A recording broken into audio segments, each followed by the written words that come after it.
it's time to get a few words out of Vimal Shah, but tonight he's with us in the capacity as the chair of Kenya Daima. Thanks very much for joining us. Thank you, sir. It is, of course, election eve, and while there's a lot to cover, let's look at the business angle first. That's where people associate you most with. A lot of shops and businesses have closed down ahead of election day, and some intend to stay closed until they are, satisfied that all is well. What's your reaction to that? I think a lot of people are still working. They were working today, and they will be closed for tomorrow, and rightfully so, because tomorrow is a day for elections and voting. And I think Wednesday, people should start working again. And Thursday, Friday should be a normal day. The results will flow and the results will be accepted or rejected. That's all. It's easy to say, but there are some organizations and companies that have said, oh, we're off until things are guaranteed and our safety is guaranteed. What's your feeling about that? I mean, is that really the right way to go? I think there's been a lot of anxiety around this, and I think the anxiety is based on our historical past. It's been the 2007, 2008, and of course 2013 there was nothing wrong, but people have been saying, oh, this could go wrong. What if people don't accept the results? What if something goes wrong and there's violence? I don't think there's going to be any of that. I think the issue is, if you look at all the candidates, the politicians do their job. They actually have a lot of campaigns, and that's what they're supposed to do.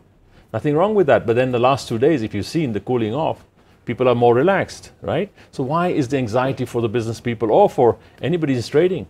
Consumption does not stop. People still consuming. So why start becoming fearful that something's going to happen? I think that's where the wishful thinking should be stopped and say, fine, things are going to be normal. There's no problem.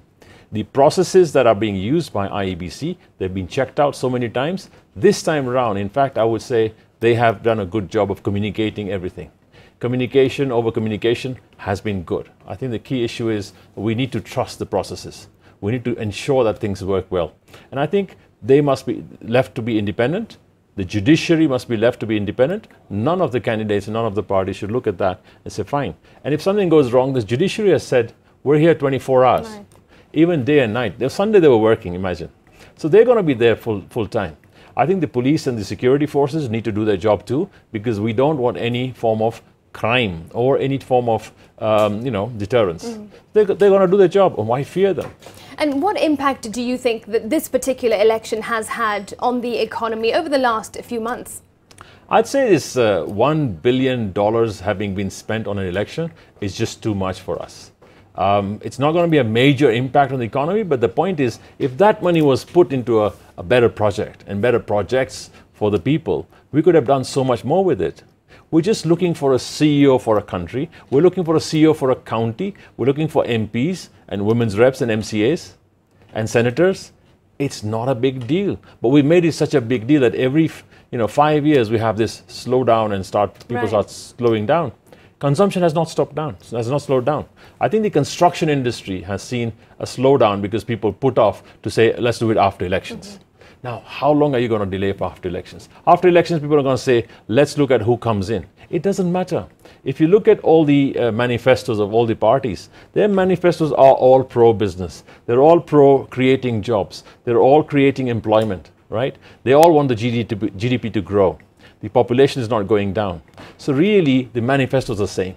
So really, whoever comes in power, it really doesn't matter, because life will go on, and it should go on. It will go on indeed, but no doubt the economy needs a change as well.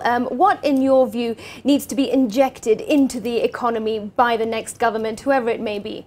I think it's not about change. I think it's about continual improvement. And I think that's something that everybody needs to do personally in their own businesses, as a country, and we've been doing that. And I think that's going to be done. Since independence, we've been improving ourselves all the time. The question is, in the last 10 to 15 years, since we had the first, difference in change, and then the constitution, we've had a new constitution, and devolution is working. So devolution now, this time round, is to the governors. The governors have got allocations, 1.3 trillion shillings. Right. Of allocations. They've got to have the capacity to spend that money productively. I think the key issue is not spending on recurrent expenditure. The key issue is spending on projects that make life competitive, create new jobs for everyone, and really make those counties more productive.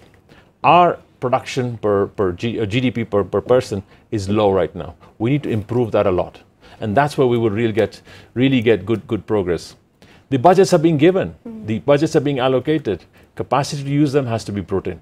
I think that it was a human capital issue, and that's where leadership will have to improve themselves. Well, you talk about leadership, and of course Kenya Daima is very passionate about that, and you are here in the capacity as the chairman. What impact have you had as Kenya Daima on this election? I think when you look at it first and foremost, the private sector, the civil society and the religious bodies and the university student leaders, the media, we all got together to say, let's make sure we have some behavior change. And this behavior change came in from hate speech and stuff like that, and people signing peace pledges. We've got the president, we've got the opposition leaders, we've got everyone, the governors, the MPs, everybody's signed. Senators have all signed on to peace pledges that they will not incite their people, there will be no violence. So that was number one. Number two, there'll be no hate speech. And then it's all about issues now. And the issues are very clear. And we're telling people that it's not about haki yetu anymore. You know, wananchi should not be looking at haki yetu. It's about wajibu wetu. And that was the key issue here, to say wajibu wetu ni to do the right thing. And our responsibility is to hold the peace. Number one, let's go create jobs and hold leaders accountable. So three things we talked about is the leadership ethos that we want, transparency and accountability. And everyone should be accountable for what they do, what they say, and then of course, it's about responsibility. The leaders must be held accountable for whatever they've been promising. So I think going forward, whatever has been promised by any leader at county or whichever level needs to be made sure that we hold them accountable to it. If they don't perform, there's a problem. And our duty is to go out and vote in large numbers for whoever you want. And if they don't perform, as Kenya Daima, or what sort of action will you take? Because you're saying we need to hold them responsible. I think every person's responsibility is to hold every leader accountable to what they say and what they do. And then our responsibility is to start working in that direction. It's about removing tribalism. It's about removing this whole thing of hate speech to say this and that. Let's stop stereotyping people. Let's start saying these are all Kenyans. And we're all brothers. I think all the leaders have spoken yesterday and today and said, hey, we're all brothers. At the end of it all, it's just another election. Right. So why are we hating each other? Why are we still dividing the country? I think the big task going forward is going to be to unite the country and make it one so that everybody's inclusive. We all feel part of it rather than feel out of it. Our system is winner takes it all. And I think this has got to stop to say, it's not about winners takes it all, it's got to be inclusive and make it happen. Therefore, we need to have inclusivity, but really, the county governments are making that happen. As far as we're concerned, each county has got their own leadership, and that's going to be evolving in a bit more. This time around, I think we've got to get real production coming out from them, and then of course, the whole country will become better. All right, and tomorrow, of course, is a crucial day. As Kenya Daima, what is your message to Kenyans? Your final word? I think very important. Violence is not what Kenyans want.